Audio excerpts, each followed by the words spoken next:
Good morning student. AB school Navsari online video lecture series એમાં હું MS Zadafia તમારું સ્વાગત કરું છું. આજનો ટોપિક આપણે જોવાનું છે રેખા પર સદિશનો પ્રક્ષેપ. રેખા પર સદિશનો પ્રક્ષેપ. પ્રક્ષેપ શબ્દ તમને ફિઝિક્સ રિલેટેડ તમને થોડો ખ્યાલ હશે. હવે મેથ્સની અંદર કોઈ એક રેખા પર સદિશ એટલે કોઈ પણ આપણે સદિશ લઈ લઈએ, PQ AB ગમે તે સદિશ લઈ લો, એનો પ્રક્ષેપ કઈ રીતના મેળવવો, તો એના માટેની જો હવે થિયરી જોઈએ તો ધારો કે હું એક રેખા દર્શાવું. ચાલો પહેલા હું ટાઇટલ મારી દઉં. એક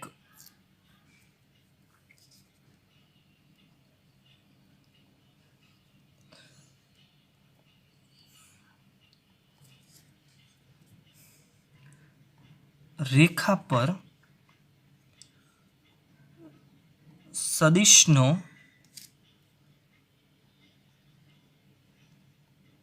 પ્રક્ષેપ.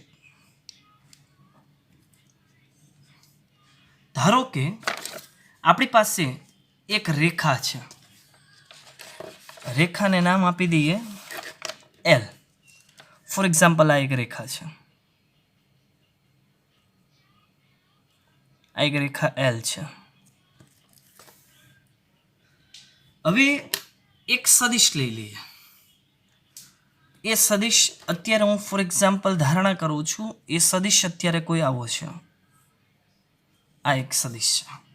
આ સદિશને હું નામ આપી દઉં છું P અને Q સદિશ. ટૂંકમાં કેવું હોય તો એને આપણે કહીએ આ એ સદિશ છે. ક્લિયર? હવે આ રેખા છે, આ તો અનંત લગી એમ જ રહેવાની છે. એટલે આના પરથી હવે હું બીજી આકૃતિ બનાવું છું. જો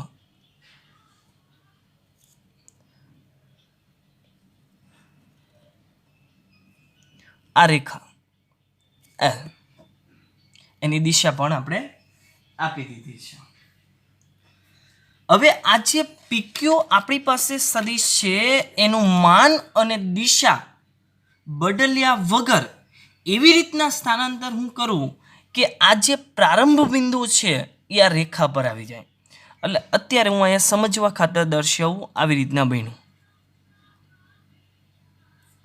આ PQ છે.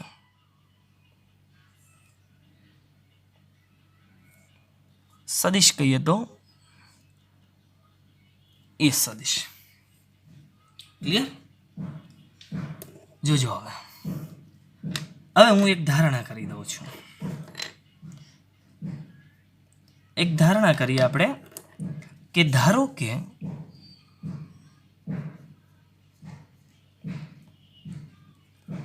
કે સદિશ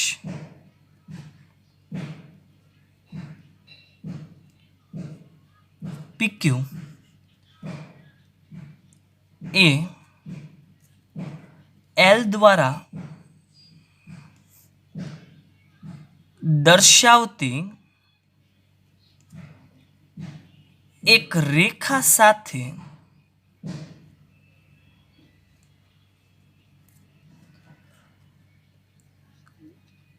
ઘડિયાળના કાંટાની વિરુદ્ધ દિશામાં, એટલે કે એન્ટી ક્લોકવાઇઝ. જો ઘડિયાળના કાંટાની વિરુદ્ધ દિશામાં એટલે આ થયું, એક થીટા માપનો ખૂણો બનાવે છે. હા, તમારા મગજમાં એવો પ્રશ્ન થાય કે સર સદિશ આવો હોય તો આ ડોટેડ જે દર્શાવ્યું તે તો પણ ચાલે. ધારો કે આવી રીતના પણ લઈ શકાય આનો વિરોધી, અને આવી રીતના પણ લઈ શકાય આનો ઋણ સદિશ. બંનેના ઋણ સદિશ. એટલે આમાંથી તમે કોઈ પણ લઈ શકો છો. હું તમને આગળ પછી એ ડીપમાં સમજાવું છું. ફરી વખત ધારો કે સદિશ PQ એ રેખા L દ્વારા દર્શાવતી એક રેખા સાથે ઘડિયાળના કાંટાની વિરુદ્ધ દિશામાં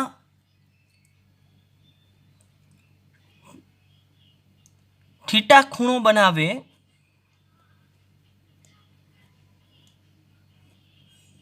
જો આકૃતિમાં મેં દર્શાવી દીધું છે. હવે આગળ જો આના પરથી આપણે cos થીટા લખવું હોય, cos થીટા, આ જે સદિશ બનાવે છે અહીંયાથી જો હું આ રીતના આનો જે અંતિમ પોઈન્ટ છે ત્યાંથી રેખા પર આવી રીતના એક લંબ દર્શાવી દઉં રેખાખંડ, તો આ એક ત્રિકોણ બની ગયો, અંદરનો ભાગ છે બનશે. હવે થીટાની સાપેક્ષમાં આનું જો આપણે માન દર્શાવીએ, વ્યાખ્યા સમજજો પહેલા, પછી હું તમને કહીશ. જો આનું માન જો હું દર્શાવું કે જેનું માન, આનું માન થશે માનાંકમાં આપણો સદિશ છે પીક્યુ અને કોસ થીટા. કોનું માન? આ જે ભાગ છે તે, આ ભાગનું હોય અને જેની દિશા અનુક્રમે કોસ થીટા ધન હોય કે ઋણ હોય તે અનુસાર રેખા એલની દિશા કે તેની વિરુદ્ધ દિશા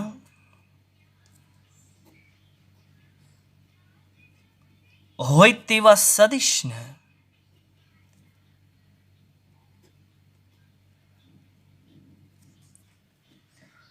એટલે જો આ જે ભાગ મેં દર્શાવ્યો છે, હાઇલાઇટ કરેલો ભાગ, આ રેખા એલની દિશા, એનું વિરુદ્ધ દિશા કે તો આ છે, એનાથી આ બાજુ થવાનું છે, વિરુદ્ધ દિશા.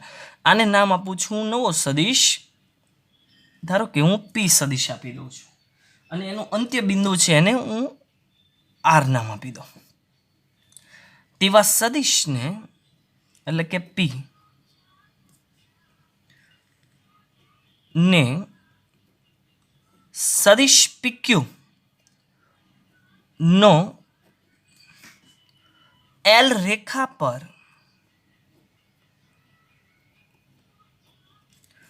પ્રક્ષેપ સદિશ કહે છે.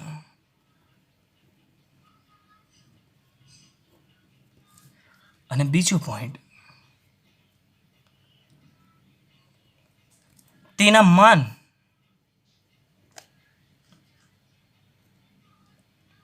એટલે પી સદિશનું માન તમે પીઆર પણ લખી શકો છો ને દિશાયુક્ત રેખા એલ પર સદિશ પીક્યુ નો પ્રક્ષેપ કહે છે.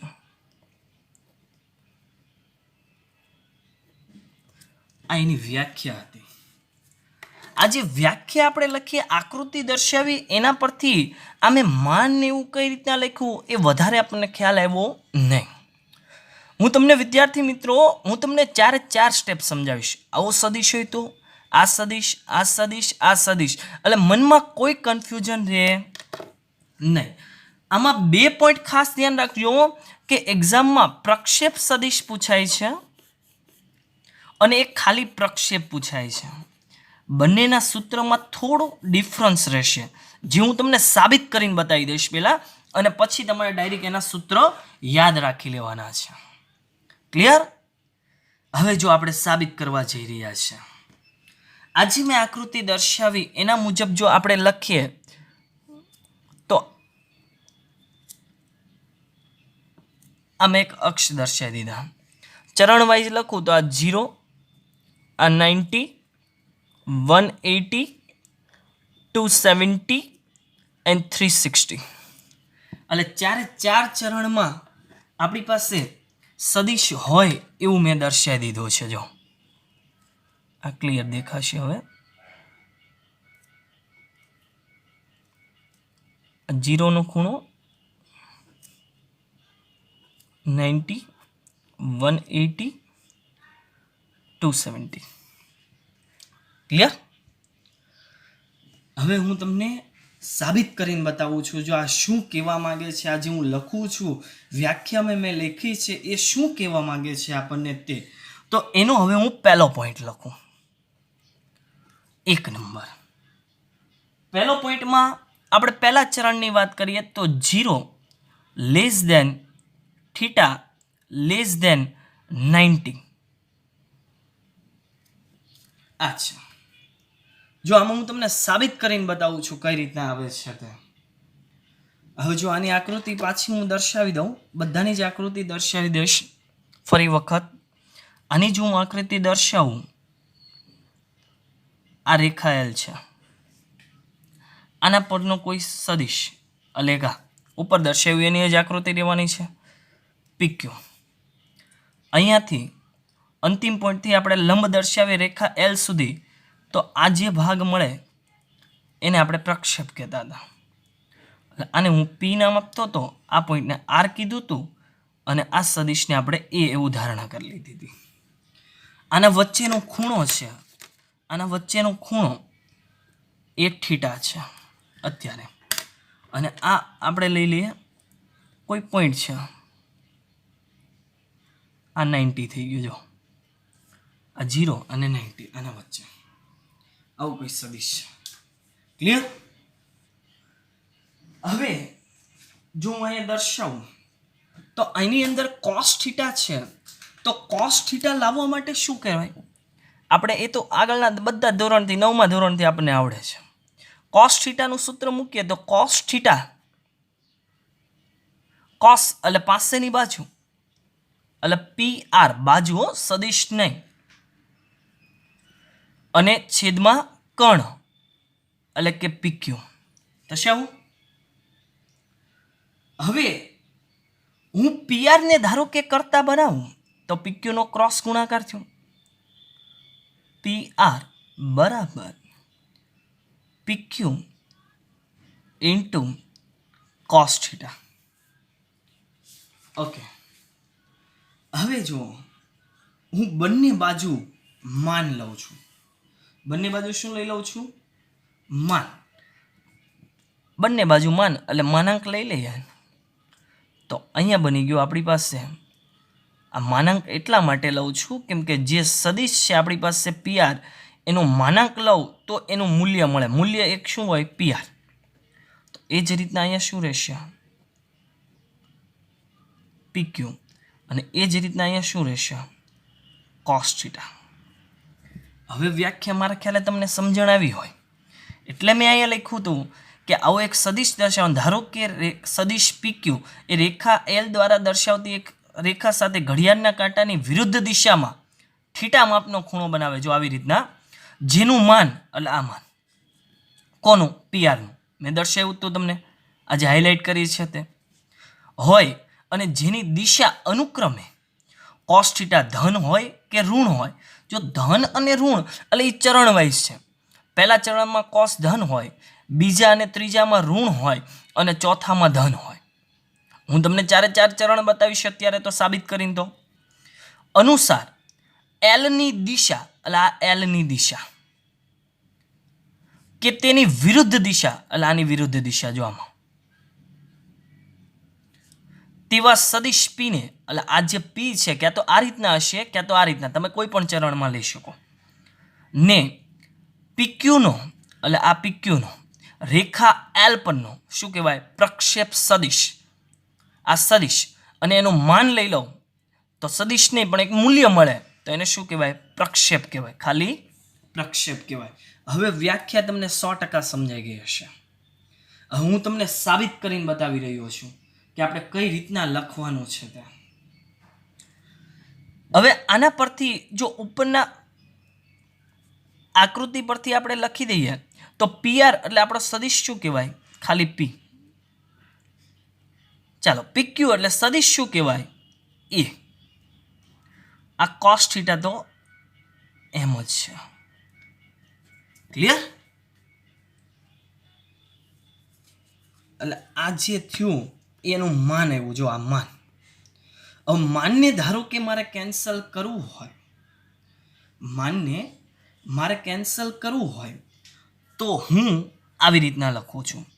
આના પરથી બનાવું છું. જોજો હવે બંને બાજુ પી સદિશ વડે ગુણાકાર કરું, કેમ કે પી સદિશ છે તો નહીં અને મારે લાવવો છે, તો આવે ક્યાંથી? ગુણાકાર કરું તો જ આવે ને, બાકી તો આવે નહીં. એટલે આ બંને બાજુ મેં ગુણાકાર કરું છું, એટલે હમણાં આવી જશે ત્યાં પી સદિશ, અને અહીંયા થઈ જશે કોસ થીટા ઇન્ટુ પી સદિશ. ક્લિયર? હવે જો આ પીનું જે માન છે, માન એને હું આના છેદમાં લઈ લઉં તો અહીંયા શું બને? આ પી સદિશ એમ જ અહીંયા એ સદિશ ડોટ કોસ થીટા ડોટ પી સદિશ એના છેદમાં પી સદિશનું માન. મગજમાં પ્રશ્ન આવ્યો કે સર આ તો આપણે આગળ ભણી ગયા તે બની ગયું. જો આ શું આવી ગયું? એકમ સદિશ, દિશામાંનો એકમ સદિશ. યાદ આવે છે? તો આના પરથી જો આપણે લખવું હોય વિદ્યાર્થી મિત્રો તો શું લખાય? આ પી સદિશ, આ એ સદિશ અને આ છે ભાઈ કોસ થીટા, અને આના પરથી પી કેરેટ લખાય. આનો સંકેત ટોપી પી કેરેટ. આ પહેલા ચરણનું સાદરૂપ આપ્યું. તમે જોઈ શકો છો કે મેં જે સાદરૂપ આપ્યું એમાં એનું માનનું મૂલ્ય આવી ગયું. આ જો એનું માન છે,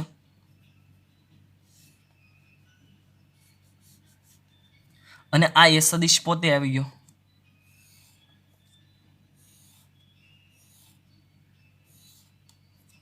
આ એ સદિશ પોતે આવી ગયો, એટલે આ બંને આવી ગયું. ઓકે, હવે તો એકદમ ઇઝી છે. જે રીતના પહેલા ચરણમાં કામ કર્યું એવી જ રીતના તમે બાકીના ચરણમાં કામ કરો. બધાની જ અંદર તમને આવું મળે. જો આપણે ચેક કરીએ ફટાફટ. ચાલો બીજો પોઈન્ટ.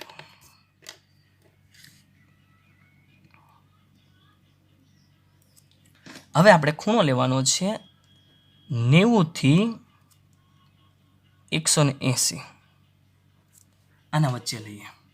આકૃતિ હું બધામાં જ દર્શાવીશ, નો ટેન્શન. એટલે આપણે જો રેખાની દિશા દર્શાવીએ તો આ રેખાની દિશા જે હતી એની એ છે એલ. અહીંથી હું 90 દર્શાવું અત્યારે. પહેલામાં આપણે આ રીતના સદિશ બતાવ્યો હતો. હવે આમાં આપણે બીજા ચરણમાં જવું હોય તો આવી રીતના સદિશ દર્શાવવો પડે. આ છે આપણી પાસે પી, આ ક્યુ. અહીંથી ડોટેડ દર્શાવું અને આ જે ભાગ મળે અને અંતિમ પોઈન્ટને આપણે આર નામ આપી દઈએ. ક્લિયર?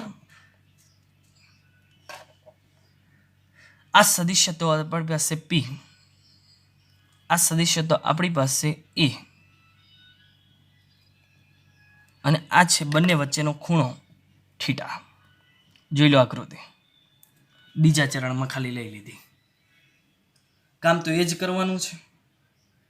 આ બંને વચ્ચેનો ખૂણો થીટા, એટલે આપણે બીજા ચરણમાં આવીએ છીએ. તો બીજા ચરણમાં આવ્યા તો અહીંયા શું લખાય? આના વચ્ચેનો ખૂણો ટોટલ 180. ટોટલ શું હતું? 180. એમાંથી આપણે પહેલામાં અહીંયા જો થીટા લીધો હોય, આ પહેલાનું આપણી પાસે થીટા હતો. ક્લિયર? જે આમાં લખ્યો તે. તો આ બાકી શું રહે? 180 માઇનસ થીટા. સાદરૂપ આપું આવે તો આજ જો હું આપી દઉં સાદરૂપ બીજા ચરણમાં તમારે સમજવા માટે. તો હું સાદરૂપ આપું છું અહીં કોસ. હવે થીટા ન લખાય, હવે આના માટે લખવાનું છે. એટલે 180 માઇનસ થીટા બરાબર. ચાલો, સામેની બાજુના છેદમાં, સોરી પાસેની બાજુ, એટલે આ જ રહેવાનું છે. આમાં જે લખ્યું તે PR ના છેદમાં PQ. જો ફરક ખાલી એટલો છે કે આની અંદર થીટા હતું, આની અંદર 180 માઇનસ થીટા છે, બાકી તો બધું સેમ જ છે. 180 માઇનસ થીટા એટલે મારી ભાષામાં જો કેવું હોય તો આપણે શું કહેતા હતા વિદ્યાર્થી મિત્રો? 180 એટલે એકમ વર્તુળમાં કયો પોઈન્ટ બન્યો આપણી પાસે? એ ડેશ પોઈન્ટ. માઇનસ એટલે કઈ દિશા? ઘડિયાળના કાંટાની દિશા. એટલે કયું ચરણ આવ્યું? બીજું ચરણ. બીજા ચરણની અંદર કોસ વિધેય કેવું રહે? માઇનસ. બીજા ચરણની અંદર કોસ વિધેય કેવું રહે? માઇનસ રહેવાનું છે. તો આના માટે જો આનો ક્રોસ ગુણાકાર હવે હું સામે કરીને જો હું લઈ જાઉં અહીંયા, તો અહીંયા પોઈન્ટ આવો બને. આ PR આની નિશાની માઇનસ અને 180 એટલે હું એવું કહેતો તો પાઈ. પાઈ આવે તો ક્યારેય વિધેય બદલાય નહીં. બાય આવે તો વિધેય બદલાય. બરાબર ને? Pi by. બાય આવે તો બદલાય, બાય આવે તો ભલભલો બદલાય, વિધેય તો બદલાય જ ને. ઓકે, હવે જો તમે માનનું મૂલ્ય લ્યો, બંને બાજુ માનનું મૂલ્ય લ્યો તો માઇનસ શું થઈ જવાનું છે? પ્લસ જ થઈ જવાનું છે. માનનું મૂલ્ય લઈએ છીએ એટલા માટે. તો સૂત્ર તો કયા બનવાના છે? આગળ જે લખ્યા છે તે જ. તો હું ડાયરેક્ટ લખી દઉં હવે આગળ પરથી જ. તો અહીંયા બંને બાજુ એક માન લઈ લઉં. ચાલો એક પોઈન્ટ ખાલી વધારે દર્શાવું તમને. આ બંને બાજુ માન, એ જ રીતના કોસ થીટા, એ જ રીતના PQ. આ કોસ થીટા તો થઈ ગયું ભાઈ પ્લસ. માન આપે પછી થોડો ઊભું રહે. હવે ડાયરેક્ટ જ લખી દઈએ આગળ પરથી. અને આ તો હું સમજવા ખાતર લખું. ધારો કે ન લખો તો પણ ખબર પડી જાય. હવે આ છે પોઈન્ટ, આ પોઈન્ટ એ આના પરથી મળવાનો સદિશની ભાષામાં. આ પોઈન્ટ ડાયરેક્ટ મળવાનો છે ગુણાકાર કરીએ ત્યારે. તો હવે હું લખી દઉં ડાયરેક્ટ આગળ મુજબ. તમે સમજી ગયા હશો. સૂત્ર લખવા જ નથી આપણે. એટલે આ બ્લુ પેનથી લખ્યું ત્યાંથી તમારે રિપીટ થાય. આવી જ રીતના વિદ્યાર્થી મિત્રો આપણે તો ત્રીજો પોઈન્ટ દર્શાવું તો ત્રીજો પોઈન્ટ થશે આપણી પાસે 180 less than theta less than 270. ત્રીજો ચરણ. આની અંદર જો આપણો સદિશ દર્શાવીએ તો આ છે આપણી પાસે એક રેખા L દિશાવાળી. આને લંબ દર્શાવ્યું આપણે બધામાં દર્શાવીએ છીએ. આના પર જો હું સદિશ દર્શાવું તો આના પર આ સદિશ બનો. આ સદિશ, આ P, આ Q અને અહીંયાથી લંબ આ પોઈન્ટ આ અને R નામ આપીશું. આ છે P, આ છે E. અને હવે જો હું ખૂણો દર્શાવી દઉં તો એ ખૂણા માટે આપણે જો અહીંયા શું બને? આ 180. આ શું બનવાનું છે? 180. એટલે આ આપણો થીટા હતો તે. એટલે આપણે કામ છે ભાઈ નીચેનાનું કામ છે. તો આના પરથી શું લખી શકાય? આપણો સોરી મારે ભૂલ થઈ ગઈ છે. આપણો થીટા તો અહીંયા સુધી આવવાનો છે.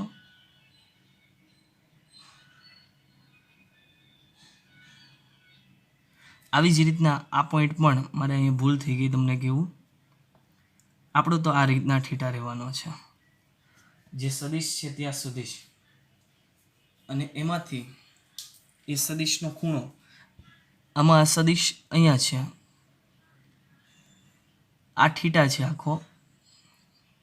અને એમાંથી આપણે લાવવાનું છે આ એટલે 180 માંથી આ થીટાને બાદ કર્યો. આ સદિશ લગીનો ખૂણો એટલે આ સદિશ અહીંયા છે. અહીંયા આપણે લાવવાનું છે ખાલી એટલો જ અક્ષની સાપેક્ષથી નીચેનો ખૂણો. તો આખો થીટા છે અને ઉપરનું પાઈ હોય તો થીટા માઇનસ પાઈ કરું એટલે આવી જાય થીટા માઇનસ પાઈ. અથવા 180 કહી દો તમે, ચાલે, બંને એક જ છે. ક્લિયર? આના પરથી હવે સાદરૂપ આપી શકો. શું આપશો? પહેલા કોસ થીટા, અહીં કોસ શું લખાય? થીટા માઇનસ પાઈ એટલે 180 લખો તો પણ ચાલશે. બરાબર, આ તો સેમ જ રહેવાનું છે. P PR છેદમાં PQ. મારે ખાલી બતાવવાનું છે વિદ્યાર્થી મિત્રો તમને આ સાદરૂપ આ લખું છું તે. હવે કોસના ખૂણાની અંદર થીટા માઇનસ 180 છે એની જગ્યાએ તમે 180 માઇનસ થીટા લખો તો પણ કોઈ ફરક પડે નહીં. શું કામ ન પડે? કેમ કે કોસ કેવું વિધેય છે? યુગ્મ વિધેય છે. યુગ્મ વિધેય હોય તો એને કોઈ ફરક પડે નહીં. તો હું લખી જ દઉં અહીંયા કે કોસ 180 માઇનસ થીટા બરાબર PR છેદમાં PQ. આવી ગયો પોઈન્ટ નંબર 2.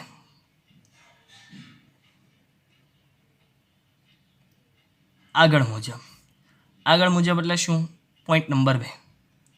આગળ મુજબ એટલે શું? Point number 1. ક્લિયર?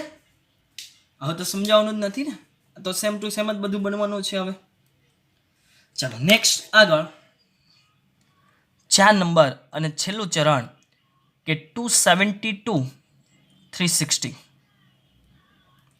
272 360. હવે આની અંદર જો હું આકૃતિ દર્શાવું, આ રેખા L એક લંબ દર્શાવ્યો, આ P, આ Q, અહીંયાથી આ લંબ આવો ત્રિકોણ બનાવ્યા, આ છે R, આ સદિશ A, આ સદિશ P. હવે જો ખૂણા માટે હું દર્શાવી દઉં વિદ્યાર્થી મિત્રો, તો આ ખૂણો થયો આપણો અહીંયાથી લઈને આ સદિશ સુધી. આ આપણો ખૂણો થીટા છે, ઘડિયાળના કાંટાની વિરુદ્ધ દિશાનો ખૂણો. જે તમે આગળ 11મા ધોરણમાં સંકર સંખ્યામાં મુખ્ય કોણાંકમાં આપણે જે પોઈન્ટ યાદ રાખ્યા હતા તે પહેલું ચરણ, બીજું ચરણ, ત્રીજું ચરણ, ચોથું ચરણ હું તમને કહેતો હતો તે છે. તો આની અંદર જો હવે આપણે લખવું હોય તો ટોટલ 2π છે. આ 2πમાંથી 2π એટલે 360 એટલું જો મેળવવું છે તો આના માટે લખવું હોય તો શું લખાય? 360 માંથી થીટાને બાદ કરાય. 360 માંથી થીટાને બાદ કરી દેવાય. થશે? ઓકે. હવે જો આના ઉપરના મુજબ જો હું સૂત્ર બનાવું તો અહીંયા રહેશે આપણી પાસે અહીં cos 360 માઇનસ થીટા બરાબર PR છેદમાં PQ. 360 એટલે કયો પોઈન્ટ થયો? મારી ભાષામાં કહીએ તો એ પોઈન્ટ એમ. માઇનસ એટલે કઈ દિશા? ક્લોકવાઇઝ. કયું ચરણ? પહેલા ચરણમાં કોસ કેવું વિધેય હોય? પોઝિટિવ, અને વિધેય પણ ન બદલાય. એટલે અહીંયા રહેશે આપણી પાસે કોસ થીટા એમ જ, અને આ આવી ગયું PR છેદમાં PQ. તમે જોઈ શકો છો 1 નંબરનો પોઈન્ટ રિપીટ થઈ ગયો. તો અહીં હું લખી દઉં ને હવે આગળ મુજબ. ક્યાંથી? 1 નંબર. એટલે બધા જ 4 ચરણ લઈ લો તો એની અંદર આન્સર જે મેં આ બોક્સ કર્યા છે એ બોક્સ જ આપણો આન્સર આવે છે. હવે વિદ્યાર્થી મિત્રો મગજમાં એક પ્રશ્ન એવો થાય કે સર તમે 0નો ખૂણો નથી લીધો, મતલબમાં 90 નથી લીધા, 180 નથી લીધા અને 360 270 એવું કંઈ નથી લીધું. જો એવો ખૂણો આવે તો શું કરી શકાય? તો એના માટેના હું તમને પોઈન્ટ ડિસ્કસ કરીને બતાવી દઉં. ચાલો એવું પણ આવે તો એને કઈ રીતના સાદરૂપ આપી શકાય એના માટે હું કહું છું. આ જ સૂત્રની અંદર જે આપણે સાબિત કર્યું છે એ સૂત્રની અંદર જો તમે 0 મૂકો, થીટા બરાબર 0, થીટા બરાબર 0 મૂકીએ આપણે તો શું આવે? થીટા બરાબર 0, cos 0 એટલે તો 1 થઈ ગયો. તો બંને કેવા આવી ગયા? એક સમાન. તો P છે એ જ શું બને? એ છે. એટલે બંને એક જ દિશાના સદિશ બનવાના છે ને. આ જ રીતના જો હું તમને બાકીના ખૂણા હમણાં મૂકીને બતાવી દઉં છું કઈ રીતના આવે છે તે. ક્લિયર? ઓકે. એમાં પહેલો પોઈન્ટ આપણે લઈએ, સોરી, આગળ 4 પોઈન્ટ આપ્યા છે એટલે આપણે 5 નંબરથી જ લખીએ એટલે વધારે તમને સરળ પડે. 5 નંબરનો પોઈન્ટ,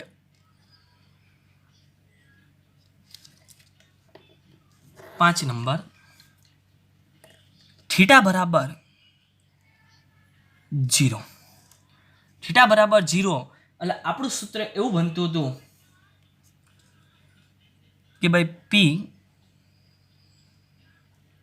બરાબર એ ફાઇનલી સૂત્ર, અને અહીંયા છે માનાંકમાં કોસ થીટા.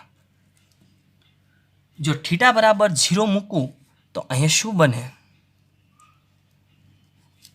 આના પરથી થીટા બરાબર 0 તો પી બરાબર એ બરાબર cos 0 એટલે 1, તો પી બરાબર એ. આ બંને સદિશ કેવા હશે, એક સમાન હશે. 6 નંબરનો પોઈન્ટ, થીટા બરાબર π/2 એટલે કે 90. થીટાની કિંમત 90 મળે. તો જો 90 ની કિંમત તમે અહીંયા મૂકો તો ઉપરના સૂત્ર મુજબ આપણે સાદરૂપ આપીએ તો પી સદિશ એ સદિશ અને અહીંયા બને cos 90. cos 90 એટલે 0 બની ગયું. 0 સાથે ગમે તેનું માનનું મૂલ્યનો ગુણાકાર કરો 0. મતલબમાં આના પ્રક્ષેપ સદિશ શક્ય બને. 0 આવ્યો તો કોઈ ખૂણો જ ન બનાવ્યો, આપણે કોઈ સદિશ જ ન મેળવ્યો. એમાં પીનું મૂલ્ય કેટલું મળી ગયું, 0. એટલે એવો પ્રક્ષેપ આપણને મળશે નહીં. નેક્સ્ટ,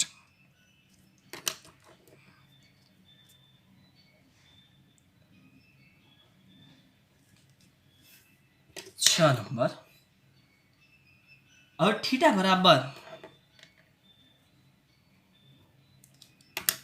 બરાબર 180 લઈને બતાવું તમને.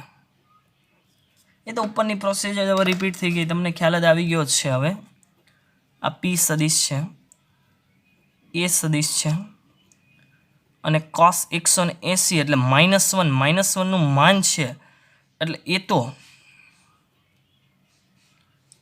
શું આવવાનું છે, પ્લસ જ થઈ જવાનું છે. એટલે બંને સદિશ કેવા હોય, એક સરખા હોય. બંને સદિશ એક સરખા, પણ દિશા કેવી બને, વિરુદ્ધ દિશા બને. શું કામ, 180 છે એટલે માન બંનેના એક સરખા, પણ 180 આવી ગયું તો આની દિશા છે, એ દિશા કઈ મળવાની છે આપણને, વિરુદ્ધ. આમ હશે એની જગ્યાએ આમ થશે. અને 0 છે તો આની દિશા કઈ મળે, સમાન, કેમ કે એ તો 0 બની ગયું. ઓકે, નેક્સ્ટ આગળ છેલ્લો પોઈન્ટ, થીટા બરાબર 270. 270 એટલે π/2 નો ગુણાંક છે એટલે આના પરથી જ એનું મૂલ્ય પણ કેટલું બની જવાનું છે, આપણી પાસે 0 જ બની જવાનું છે. 270 એટલે પી, આનું મૂલ્ય 0 એટલે આ 0. આનું પણ શક્ય નથી. એટલે આના પરથી જો તમારે લખવું હોય તો શું લખી શકાય કે આગળના જે આપણે 4 વિકલ્પ જોયા, આગળના 4 વિકલ્પ, આ પરથી થીટા બરાબર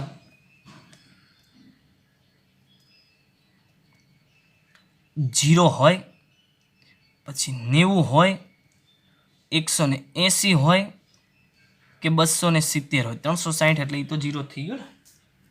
માટે પણ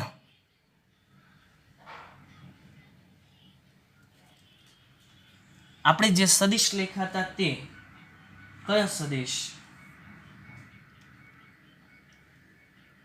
પી નું માન બરાબર એ નું માન અને cos થીટા માનકમાં, અને પી સદિશ બરાબર એ નું માન માનાંકમાં cos થીટા અને p કેરેટ, આ જે બંને પોઈન્ટ છે એ સત્ય છે. લખાશે સત્ય છે, આના માટે પણ સત્ય છે. એટલે કોઈ પણ વિકલ્પ તમે લઈ શકો, કોઈ પણ વિકલ્પ, તો એના માટે આ પોઈન્ટ સત્ય છે. એટલે હવે આ સાબિતી થઈ અને હવે જે હું તમને યાદ રાખો કરીને જે પોઈન્ટ લખાવું છું એ તમારે ખાસ યાદ રાખી લેવાના છે, જેનો ઉપયોગ આપણે કરીશું દાખલા ગણવા માટે. આ તો સાબિતીના પોઈન્ટ થયા. મારી ભાષામાં હું તમને લખાવું છું યાદ રાખો કરીને. પહેલો પોઈન્ટ, સદિશ એ નો સદિશ પી પરનો પ્રક્ષેપ સદિશ, પીની જગ્યાએ તમે અહીંયા બી સી ગમે તે લઈ શકો, એવું કંઈ જરૂરી નથી. તો આના પ્રક્ષેપ સદિશ માટેનું જો સૂત્ર લખવું હોય તો એ સૂત્ર આવું બનશે, એ સદિશ ડોટ પી સદિશ છેદમાં સદિશ એ એનું માન સદિશ પી એનું માન એનો વર્ગ અને આખા કૌંસની ડોટ બાર રહેશે સદિશ પી. એટલે આ જે આખી છે ડોટ પ્રોડક્ટ એટલે અદિશ છું એના માન વડે ભાગાકાર કરો વર્ગ વડે, અને આ એક મૂલ્ય મળશે, એક સંખ્યા, એને આ પી સદિશ વડે ગુણાકાર કરી દેશું. એટલે ફાઇનલી શું મળશે તમને? સદિશ મળશે. આ પ્રક્ષેપ સદિશ છે. વિદ્યાર્થી મિત્રો, આપણે ટેક્સ્ટબુકમાં ઉલ્લેખ નથી, પણ હું તમને કહું તો પ્રક્ષેપ સદિશને સંકેતમાં પણ જો તમારે વર્ણન કરવું હોય તો આવી રીતના કરાય. આમે લખ્યું છે PROJ એટલે પ્રોજેક્શન, પ્રોજેક્શન ઓફ એનો સદિશ પી પરનો, જેના પર હોય એ અહીં નીચે રહે અને એનો છે એ અહીંયા ઉપર રહેશે. એટલે આવી રીતના લખાય. તો સૂત્ર યાદ રાખવા માટે જો હું તમને શીખવાડું તો બંનેનો ડોટ પ્રોડક્ટ નીચે છે નીચેનો વર્ગ કરશું અને નીચે છે એ જ અહીંયા ગુણાકાર થશે. ક્લિયર? આપણે કામ છે આ જ સૂત્ર, આ મહત્વનું સૂત્ર જ આપણે યાદ રાખશું અને આપણે દાખલા આની મદદથી જ ગણવાના છે. આ શું થયું? પ્રક્ષેપ સદિશ. એક્ઝામમાં ભૂલ નહીં કરતા, પ્રક્ષેપ સદિશ પાછળ શબ્દ આપ્યો હોય તો આ સૂત્ર એપ્લાય કરવું. અને તમને ખાલી એવું કે આ બીજો પોઈન્ટ લખું છું તે કે સદિશ એનો સદિશ પી પરનો પ્રક્ષેપ મેળવો. પ્રક્ષેપ એટલે એનું માન. આ જો મેળવવાનું કે આપણને, તો આના માટેનું સૂત્ર બને એ સદિશ ડોટ પી સદિશ, અહીંયાનું માન છે એટલે બંને બાજુ માનાંક આવવાનું, એ તો ફાઇનલ જ છે. અને આને પણ જો માનાંક લ્યો તો એક એક માનાંક નીકળી જાય, છેદમાં એક જ રહેશે પીનું માન. એને પ્રક્ષેપ સદિશ કહેવાય. ઘણા બધા વિદ્યાર્થી મિત્રોની ભૂલ થાય છે. પ્રક્ષેપ ખાલી કે પ્રક્ષેપ, તો આ સૂત્રનો ઉપયોગ કરવાનો છે, અને પ્રક્ષેપ સદિશ કે તો આ સૂત્રનો ઉપયોગ કરવાનો છે. ક્લિયર? એટલી વસ્તુ આપણે ધ્યાન રાખીશું. એક ઉદાહરણ દ્વારા સમજીએ હવે આને. જો આનું એક ઉદાહરણ હું લઈ લઉં છું, ટેક્સ્ટબુકનું જ ઉદાહરણ લઈ લઈએ. ઉદાહરણ નંબર 16. સદિશ એ આપણને આપી દીધેલો છે બરાબર 2i caret plus 3j caret plus 2k caret, અને સદિશ બી આપણને આપી દીધેલો છે i caret plus 2j caret plus k caret. પછી કોના પર છે એ જોઈએ. સદિશ એનો સદિશ બી પરનો પ્રક્ષેપ, જેના પર હોય એ નીચે રહે, એટલે આનો છે એ આના પર લેવાનો છે સદિશ, એનો પ્રક્ષેપ. જો અહીંયા ટેક્સ્ટબુકમાં એણે બી નામ આપ્યું છે, આપણે અહીંયા પી નામ આપતા હતા, એનાથી કોઈ ફરક નથી. ખાલી પ્રક્ષેપ કીધું, પ્રક્ષેપ એટલે આ સૂત્રનો ઉપયોગ થાય. ક્લિયર?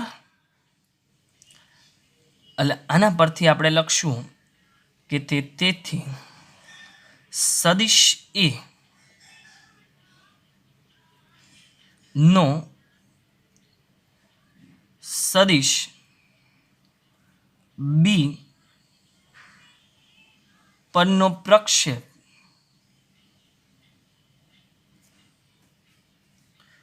એટલે એના માટેનું સૂત્ર રહે, જેના પર હોય એ તો નીચે જ છે એનું માન, અને અંશમાં બંનેનો ડોટ પ્રોડક્ટ.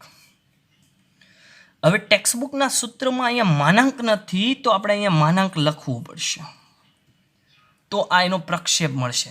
કેમ કે આપને વ્યાખ્યામાં તો એવું જ સમજાવેલું છે ટેક્સ્ટબુકમાં, તો ટેક્સ્ટબુકમાં માનાંક નથી, તો અહીંયા માનાંક લખવો પડે. અને જો વિદ્યાર્થી મિત્રો ધારો કે તમે માનાંક ન લખો તો એને શું કહેવાય? માનાંક ન લખો એટલે એટલું બને, એને પ્રક્ષેપ સદિશનો ઘટક કહેવાય. શું કહેવાય? ઘટક. એટલે એ પ્લસ માઇનસ ગમે તે કિંમત હોઈ શકે. માનાંક લખો એટલે એ પોઝિટિવ જ કિંમત રહેવાની છે. ચાલો સાદરૂપ આપીએ. આના માટેનું જો હું સાદરૂપ આપું તો પહેલું માનાંકની અંદર એ સદિશ માટે 232.121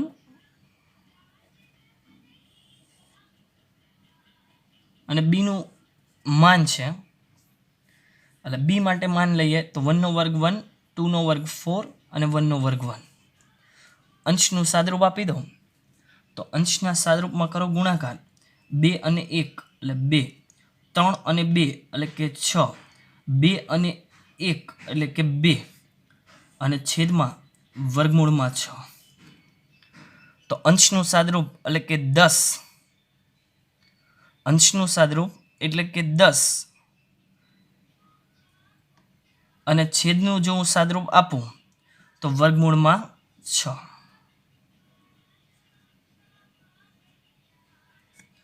આવે છે વર્ગમૂળમાં 6. આ તમારો ફાઇનલ આન્સર. જો આના ભાગ ચાલે તો ભાગ ચલાવીશું, અને ન ચાલે તો કંઈ, જે આવે આપણો આન્સર જ રહેશે. ચાલો ક્લિયર? આમાં કોઈને કંઈ પ્રોબ્લેમ નહીં. મહત્વનું કેટલું છે આ બે સૂત્ર જ જે આપણે ઉપર ડિસ્કસ કરી છે તે, આના જ આપણે દાખલા ગણવાના. આગળના જે પોઈન્ટ છે એ તો થિયરિકલ પોઈન્ટ છે, કઈ રીતના આવે એ હું તમને સમજાવું છું. તો આમાં એક મહત્વનો પોઈન્ટ બીજો છે કે બંને સદિશ લંબ ન હોવા જોઈએ, લંબ ન સદિશ હોવા જોઈએ, લંબ સદિશ ન હોય, આની એક કન્ડિશન હોતી ને બને એવું કહેવાય તો પણ ચાલે. શું કામ લંબ ન હોય એ મેં તમને એ બતાવ્યું. લંબ હોય તો આન્સર શૂન્ય જ બની જવાનું છે, એટલા માટે લંબ સદિશ ન હોય એ કન્ડિશન છે. ટેક્સ્ટબુકમાં ઉલ્લેખ નથી, પણ હું તમને જણાવી દઉં છું.